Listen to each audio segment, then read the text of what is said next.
MP ஜோவிக் family சார்பாக அனைவருக்கும் இனிய பொங்கல் நல்வாழ்த்துக்கள். இன்றைக்கி நம்ம இந்த வீடியோவில் என்ன பார்க்க போகிறோன்னா, எங்கள் வீட்டில் நாங்கள் எப்படி பொங்கல் செலிப்ரேட் பண்ணோம் தான் பார்க்க போகிறோம். நைட்டே எங்கள் மாமியார் கோலெல்லாம் போட்டு வச்சுட்டாங்க.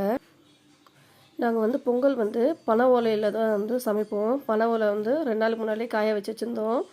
அதுக்கப்புறம் அடுப்புலாம் செய்ய மாட்டோம். செம்மண் எடுத்துகிட்டு அதை நேராக பிடிச்சி அதை காய வச்சு அதை கட் பண்ணுவாங்க. அதை தான் அடுப்பாக யூஸ் பண்ணுவோம். எங்கள் மாமியார் பொங்கல் பானைக்கு மாயில கட்டிகிட்டு இருக்காங்க. எங்கள் மாமனார் செம்மண்ணால் பிள்ளையார் பிடிச்சி வச்சுருக்காரு. அதில் காய்கறிலாம் வச்சு அலங்காரம் பண்ணுவாங்க. இப்போ அடுப்பில் கற்பூரம் வச்சு அடுப்பு பற்ற வைக்கிறதுக்கு முன்னாடி எலுமிச்சம்பழத்தை அதை உடச்சி அதை அடுப்பை சுற்றி போட்டு அதுக்கப்புறம் கற்பூரம் ஏற்றி பனவில் வச்சு நம்ம அடுப்பு பற்ற வச்சாச்சு. ஒரு பானை எடுத்துருக்கோம். ஒரு பானை பொங்க பானை, ஒரு பானையில் நெய்வேத்தியத்துக்கு, இன்னொரு பானை நம்ம குழம்பு செய்வோம். தேங்காய் உடைச்சி சாமி கும்பிட்டோம். சாமி கும்பிட்டு முடிச்சதுக்கப்புறம் தான் அடுப்பில் பொங்க பானையை வைக்க போகிறோம். எங்கள் மாமனார் தேங்காய் உடைக்கிறாரு.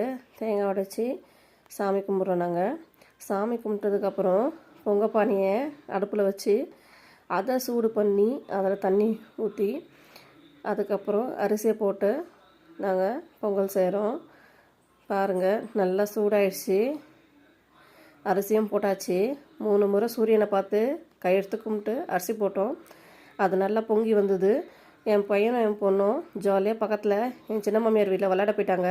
அந்த கேப்பில் எல்லாமே ரெடியாகி என் மாமனார் எல்லாமே அரேஞ்ச் பண்ணி வச்சிட்டாங்க.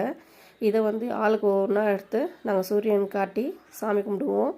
எங்கள் வீட்டு பூஜை அறையிலையும் பூசணி இலையில் படையல் போட்டு சாமி கும்பிட்டோம். இதுதான் எங்களோட பொங்கல். உங்களுக்கு பிடிச்சிருந்தா லைக் பண்ணுங்கள், ஷேர் பண்ணுங்கள், மறக்காமல் நம்ம சேனலை சப்ஸ்கிரைப் பண்ணுங்கள். பாய்.